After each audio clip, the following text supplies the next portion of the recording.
suiting, the seams would literally pop. I don't think you're going to have any trouble figuring out which dress this is, by the way. Now, Marlene Dietrich was also given an interesting costume in this movie. It's called Pittsburgh, the movie, by the way. And it's about coal mining. So one of her costumes was made entirely from synthetic materials derived out of coal tar. I realize that coal tar doesn't sound all that sexy, but on Marlene Dietrich, believe me, it's sexy. It's a beige nylon suit, nylon hose, and synthetic leather shoes. Now, while the women in the film had interesting costumes to wear, the men got all the action scenes. And we're sorry about that, folks, but that's the way it was back in 1942. John Wayne and Randolph Scott have a spectacular fight scene where they brawl their way through the mine. It's kind of like the fight scene in The Quiet Man, only a lot darker. Now, before we see the film, let's get our coal miners' jargon straight. The men who work in the mines are not called miners. They're coal towners, coal slingers, or pick slingers. And that comes from the fact that you don't dig coal, you pick it. The shovel is a banjo. Coal dust is bug dust, which would make the lights on the miners' hats bug torches. Okay, now that we know all of that, we can readily understand John Wayne and Marlene Dietrich in Pittsburgh.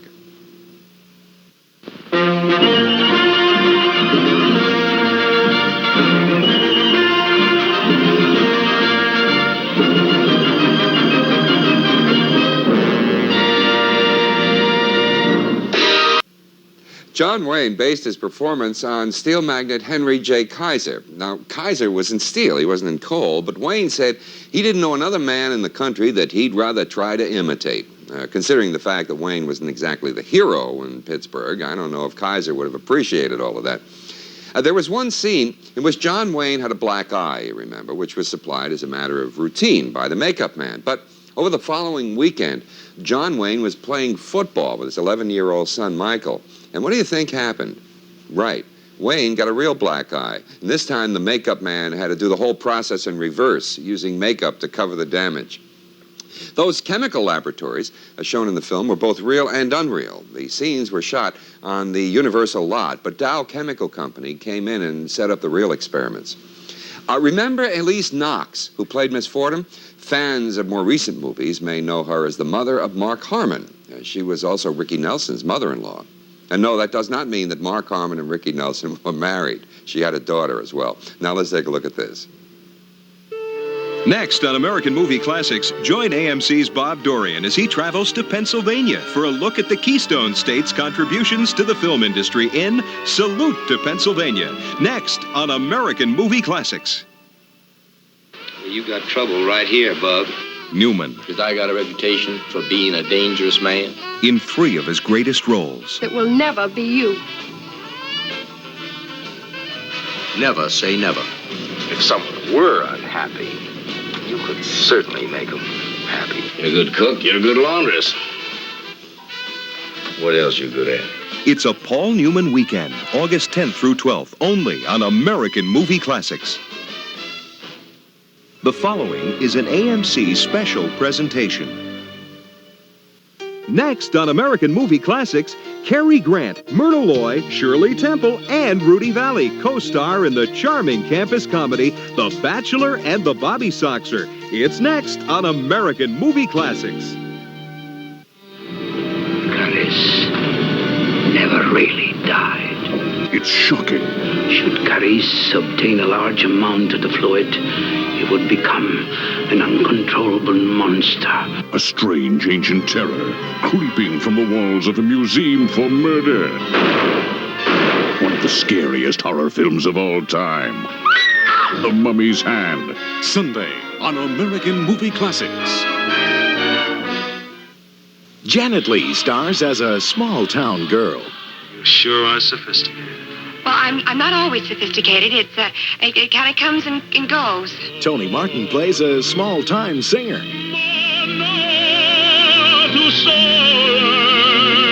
you in show business? More or less. Mostly less. What do these 2 aspiring stars have in common, besides Eddie Bracken? Look, you're on the air in 10 minutes. Oh. Their wheeler-dealer booking agent. I don't know what you're up to, but I hope it works. Vive la télévision, monsieur! A once-in-a-lifetime chance to get themselves 2 big-time tickets to Broadway. An Injun buck who couldn't make a buck until the lucky day I struck petroleum. Gloria DeHaven and Ann Miller co-star in this delightfully funny showbiz musical. 2 tickets to Broadway, Sunday. You're watching American Movie Classics.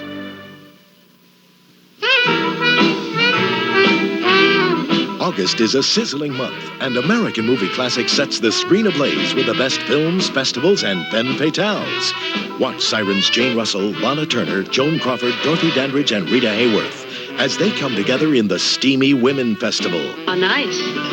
I shall look forward to it. And Marilyn Monroe steams up the silver screen in her portrayal of a faithless wife in the murder mystery Niagara. But why is everyone standing around? Do something. Look for him.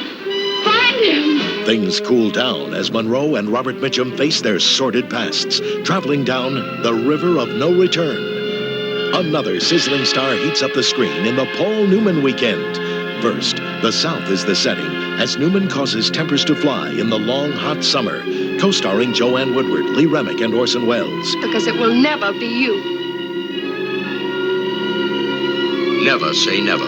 Then Newman gets caught protecting his territory in the social satire Rally Round the Flag Boys. Finally, Newman disrupts his family's unity as the immoral son of Melvin Douglas in the Academy Award-winning Martin Ritt classic, HUD. Well, all right, I'll bite. What turned you sour on me? Not that I give a damn. Even more legendary stars are featured this month. Join Professor Richard Brown as he profiles movie greats Hume Cronyn and Jessica Tandy. You should do everything you can do, everything that's offered to you. In his exclusive series, Reflections on the Silver Screen. Comedy flares up with the hilarious Marx Brothers as they try to make their way in society in the American movie classic Animal Crackers. One morning, I shot an elephant in my pajamas. How he got in my pajamas, I don't know. Also, the history of legendary singers and swing bands is illustrated in the AMC exclusive special, The Classic Swing. Why don't you do right? It's a sizzling month of red-hot features, films, and festivities only on AMC.